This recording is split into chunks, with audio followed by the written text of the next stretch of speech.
anaitwa Peter Moshi.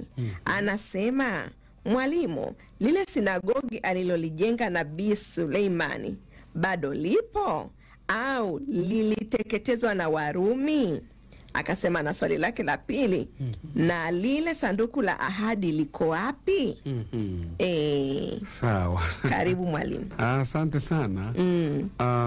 Unapoongelea swala la sinagogi ya mahekalu, na ametumia neno sinagogi, lakini tunajua kama hekalu la Nabii Suleiman. Kwanza uvumbuzi wa kiarkeolojia au maakiologisti kwa sasa wameonyesha mahali ambapo hilo sinagogi lilipokuwepo. Na kwa sasa kwenye mlima huu wa hekalu, eneo la Sulemani, kuna Hezekia, Zerubabeli, wa Hasmoni na hekalu la Herode ambalo Kristo aliweza kuhudumu. Sasa tusisahau kuwa kulikuwa na hekalu la kwanza, alafu kulikuwa na hekalu la pili.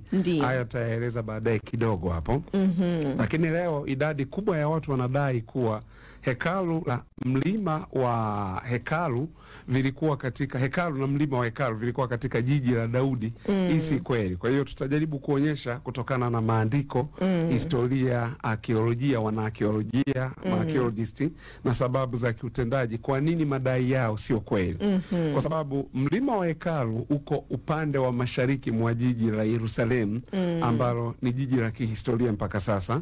Na ili jiji au mlima unachukua robo ya jiji kwa sasa hivi tunavyoongea, na ina ukubwa wa hekari 35, ni sawa na hekta 14 au sawa na viwanja 35 vya mpira wa miguu kwa namna ilivyo kwa sasa. Lakini nataka tuiangalie kidogo historia ya hekalu hilo ambalo sasa ameuliza, kwa sababu kwanza mlima wa hekalu umekuwa na jukumu la hatua ya katikati kwa sehemu kubwa ya historia ya Israeli, na umefanya kazi kama kitovu kikuu cha makao ya Mungu na huduma katika dunia hii kwenye kihistoria.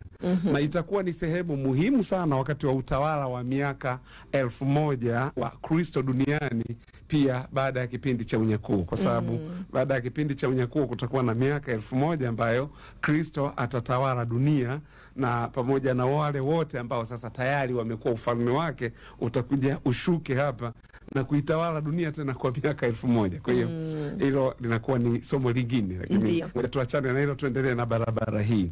Lakini pia Mungu amechagua kuelekeza uwepo wake na umakini wake pale kama miali ya moto vile kutoka mbinguni kuliko mahali pengine popote katika hilo eneo. Ndio maana sasa unaona ni eneo la kihistoria, lakini ambapo pia maandiko kwa unabii yanatabiri mambo yatakayotokea kuhusiana na hilo eneo. Kwa Sulemani alijenga hekalu la kwanza mwaka wa 960 kabla ya Kristo, ambalo utawala wa Babeli walikuja waliliharibu mwaka wa 586 kabla ya Kristo. Na hekalu la pili, ndio maana watu wanaojua kuna hekalu la kwanza alafu kuna hekalu la pili. Lakini hekalu la pili lenyewe lilikuja ni Zerubabeli ndiye aliyekuja kulisimamia baada ya uhamisho na kurudi kwa Wayahudi, likaja kuwekwa wakfu mnamo mwaka wa 515 kabla ya Kristo.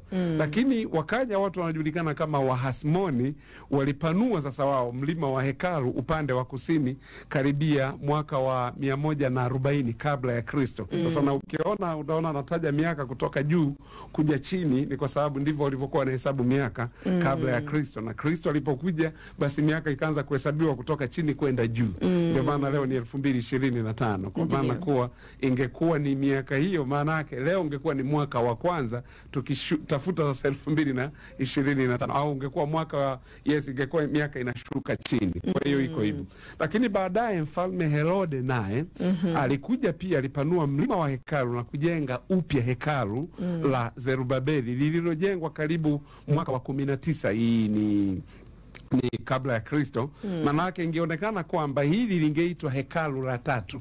Lakini haliitwi hekalu la tatu, linaitwa hekalu la pili bado vile vile, kwa sababu Herode alijenga juu yake kisha akaondoa lile la ndani. Inaonekana kama nyumba hivi inajengwa, nyumba kubwa alafu inajengewa, lakini nyumba ile ndogo iko mle ndani. Uwezo kusema huyu mtu amejenga nyumba mpya. Na manake ni ile ile lakini ameipanua. Kwa hiyo ndio maana. Kwa wana arkeolojia, wana historia na mashahidi wa macho huwa wanaweka eneo la mahekalu ya kwanza na ya pili pamoja au moja kwa moja juu ya msikiti kwa sasa unaojulikana kama the Dome of Rock. Kwa sasa nafikiri watu wanaujua huo msikiti uko pale, ambao msikiti ule imekuwa ni sehemu takatifu sasa kwa ndugu zetu Waislamu ambao wanaenda pale katika kuabudu, wanasema ni madhabahu kama sehemu hiyo ambayo ni sehemu takatifu. Kwa hiyo ili eneo sasa, ndio maana nikasema, maana ameuliza ili hekalu lipo. Kwa hiyo ili eneo kwa sasa hivi ni eneo ambalo kuna msikiti sasa huu wa the Dome of Rock. Nafikiri watu wanaujua vizuri sana, hata Google tu utauona huo msikiti. Ukiandika tu the Dome of Rock utaona msikiti mmoja ambao kama juu hivi umezungushiwa kama dhahabu hivi. Yes, ndipo mahali ambapo ipo. Kwa hii ni ushahidi kwa wana archaeologists, lakini historia, lakini pamoja na mashahidi wa macho walioona. Lakini sasa kulingana na Mishnah, maandiko ya Kiyahudi haya, kuhusu mambo mbalimbali ya sheria za Kiyahudi, desturi, vipimo na kadhalika, ni kuwa jukwaa la awali la mlima wa hekalu lilikuwa na urefu wa dhiraa 500 za mraba. Sasa tukisema dhiraa ni kauli ya kibiblia au vipimo vya kibiblia. Unaona hata kwenye safina, si Mungu alimwambia Nuhu, jenga safina mikono sijui ni ngapi lakini tunapoongelea dhiraa, kilikuwa ni kipimo cha zamani ambacho kilikuwa kinapimwa kutoka kwenye kiwiko cha mkono mpaka kidole hiki cha katikati, yani umbali kutoka kiwiko cha mkono mpaka umbali wa kidole cha katikati hapa.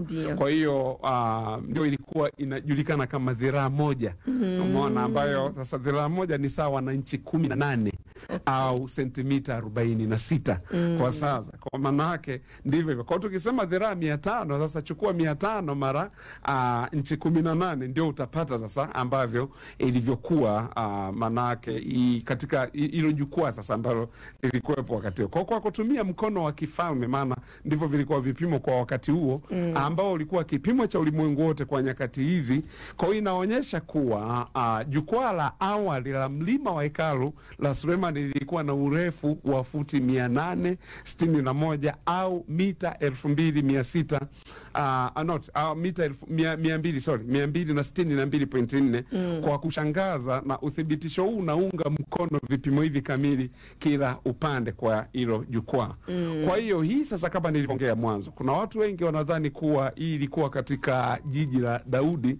Hii sio kweli. Haikuwa katika jiji la Daudi, bali kwenye mlima Moria, ambapo ni mlima huo uko mpaka leo hii. Na baada ya Sulemani kujenga hekalu, alileta sanduku la agano nje ya jiji la Daudi hadi kwenye hekalu kwenye mlima huo Moria. Kwa maana yake hii ni vitu viwili tofauti. Ndio maana nataka watu waweze kuelewa hapa. Maana kuna watu wengi wanadai kuwa ili hekalu lilikuwa kwenye mlima wa Daudi. Na mlima wa Daudi tutauangalia hapa ulikuwa unaitwaje. Na huu mlima ambao sasa hekalu lilijengwa, tunajua ulikuwa unaitwa mlima Moria. Mahali ambapo Ibrahim alimtoa mtoto wake. Yes, kwenye huo mlima Moria. Ndipo mahali ambapo Mungu alimuelekeza Ibrahim akamtoe mwanae. Ningeomba tusome hapa kitabu cha Mambo ya Nyakati wa Pili, sura ya 5 mstari wa 2. Mambo ya Nyakati wa Pili, sura ya 5 mstari wa 2. Sawa. Nyakati wa Pili, sura ya 5 mstari wa 2 inasema, ndipo Suleiman alipowakusanya wazee wa Israeli na wakuu wote wa kabila, wakuu wa mbari za mababa wa wana wa Israeli huko Yerusalemu, ili walipandishe sanduku la agano la Bwana kutoka kutoka mji wa Daudi. Tumezoea mjini mwa Daudi. Yes. Kutoka mji wa Daudi, yaani Sayuni. Okay. Kwa mji wa Daudi ulikuwa ni Sayuni. Na ilikuwa inaitwa hivyo hivyo mjini mwa Daudi. Hapo ameandika mji wa Daudi. Mji wa Daudi. Lakini wanasema mjini mwa Daudi ni sawa. Sawa. Yes, kwa sababu maandiko haya yapo pia. Okay. Kwa hivyo hili ndilo andiko linatupa mwongozo kuwa hekalu halikuwa katika mlima wa Daudi, hapana. Maana baadhi ya watu wamesikika wakidhani kuwa hekalu lilikuwa mlima wa Sayuni ambao ulikuwa mlima wa Daudi. Sio kweli. Kwa hiyo ukingo huu wa kaskazini wa jukwaa la mlima wa hekalu la asili pia unalingana na jumba la sasa la The Dome of Rocks, ambalo sasa nimekuambia ndio huo msikiti ambao upo kwa namna hiyo. Kwa hiyo ushahidi wa ziada wa ukuta wa kabla ya Herode pia unaweza kupatikana chini ya ardhi na birika 29 kwa kuzingatia mambo haya. Sasa tuna ushahidi wenye nguvu wa mahali ulipo ukuta wa kaskazini ambapo lilipokuwepo sasa hilo hekalu. Sasa kuna manake hata leo hii unaona watu wengi wanaenda kwenye ukuta ule wa hapo Israeli wakiwa wanaenda kuomba kwenye ule ukuta. Una vikaratasi vingi. Yes, wameweka wanaamini maombi yao sasa yale. Yes. Wameandika maombi wanaweka pale wakiamini kwa yatajibiwa. Yes. Ini kutokana na maombi ambayo Mfalme Sulemani aliyaomba akimwambia Mungu watu wote kutoka mataifa mbalimbali watakapokuja kwenye jumba hili au nyumba hii hapa hilo hekalu sasa basi maombi yao yajibiwe. Kwa bado watu wana imani hiyo. Kwa tukienda pale kwenye ule ukuta katika lile ni ule ukuta tu ndio umebakia kwa sasa. Sio vitu vingine. Kwa hiyo iko hivyo. Lakini kuna matukio muhimu sana kibiblia yaliyofanyika kwenye mlima wa hekalu hilo ambalo nitataja baadhi. Kwa sababu mlima wa hekalu pia unaitwa mlima Moria, na hapa ndio ile nimekuambia ambapo Ibrahim alienda kutoa sadaka ya mwanae ambaye sasa Mungu alimpatia mwanakondoo mtoe. Lakini Mfalme Daudi alinunua mlima wa kwanza wa hekalu ulipokuwa ni sehemu ya kupuria ili kujenga madhabahu kwa Bwana. Unakumbuka kisa cha Arauna Myebusi? Yes. Ile sadaka ambayo Daudi alisema siwezi kumjengea Mungu, siwezi kumtolea Mungu sadaka nisioigharamia. Kwa ndio hapo sasa mahali hapo ndio kwa kiwanja cha Arauna Myebusi, kwa kuzingatia kuwa hii Yerusalemu walikuja kuibadilisha baadaye. Lakini mwanzo ulikuwa ni mji wa Wayebusi. Mwanzo kabisa ambapo sasa Daudi ndo amekuja kaununua hapo. Lakini jambo lingine kihistoria, Mfalme Sulemani akajenga sasa hekalu katika huo mlima sasa ambao mlima huu by the way Daudi alitaka kujenga hilo hekalu lakini Mungu alimkataza. Alimwambia wewe mikono yako imemwaga damu sana, haustahili kunijengea hekalu, ila mwanao ndo atakuja kunijengea hekalu. Yes, lakini wakati wa kuwekwa wakfu kwa hekalu la Sulemani, utukufu wa Bwana ndipo tunaposoma Biblia kuwa ulilijaza kwa namna ambayo makuhani walilazimika kusimamisha shughuli zao hadi utukufu wa Mungu utakapopungua hapo kwenye huo mlima. Lakini manabii pia walizungumza na taifa la Israeli kutoka kwenye mlima wa hekalu. Kwa kuna matukio mengi ya kibiblia. Lakini hekalu la kwanza liliharibiwa mwaka 586 kabla na Babeli kwa sababu ya kuendelea kwa Israeli kutokumtii Mungu. Kwa kuna matukio mengi. Lakini tunakuja sasa mpaka wakati huu wa Yesu, kuna matukio ambayo pia yalikuwa wakati wa Yesu hapo. Herode pia tukumbuke alilifanya hekalu hili liwe zuri zaidi kuliko lile lingine lolote ambayo yeye alilikuta. Maana Wahasmoni hao wanakuja. Ndio maana kuna hekalu la kwanza na hekalu la pili. Na kuna historia kubwa sana unapoongelea kuhusiana na hekalu la kwanza na hekalu la pili. Kwa sababu watu tunaweza tusiwe tunaelewa, ndio maana unakuta mtu mwingine anaweza asijue, lakini kuna historia kubwa sana. Tukipata neema tutakuja kuielezea vizuri. Lakini Zakaria alipata maono ya kuwa na mwana ambaye ni Yohana Mbatizaji alipokuwa akitumikia hekaluni, ni kwenye huu mlima pia. Lakini pia Yesu aliwekwa wakfu kwa Mungu hekaluni, ni hapo pia. Kwenye hilo hekalu ambalo sasa ikawa iko hivyo. Lakini akiwa na umri wa miaka 12 Yesu alitokea kuzungumza na viongozi ni kwenye hili hekalu. Pale ambapo wazazi wake wasema tumekutafuta hizi siku 3 zote, kumbe wamemwacha mtoto hekaluni. Alikuwa ni Yesu Kristo, ilikuwa ni hapo hapo. Lakini hekalu hili ndipo ambapo Ibilisi alipomjaribu Kristo kujitupa chini. chini kwenye huo mlima lilikuwa limeshajengwa au bado? Yes, lilikuwa hapo kwenye huo nini. Okay, walikutania hekaluni. Kwenye nini ya ukingo kule juu. Sisi tunajua kwenye zile movie wanapoonyesha ni kichaka ni mlima, basi alikuwa tuko nyikani amechoka, kumbe ilikuwa ni juu. Yes, ndio maana Biblia inasema akamchukua, alimchukua akampeleka mahali mbalimbali. Kumbe ni juu ya hekalu. Yes, ni hapo juu, ni hapa mahali hapa. Okay. Kwa hiyo ndipo hivyo. Hiyo ni historia mojawapo ya kibiblia, lakini pia Kristo alifundisha hekaluni mara kwa mara.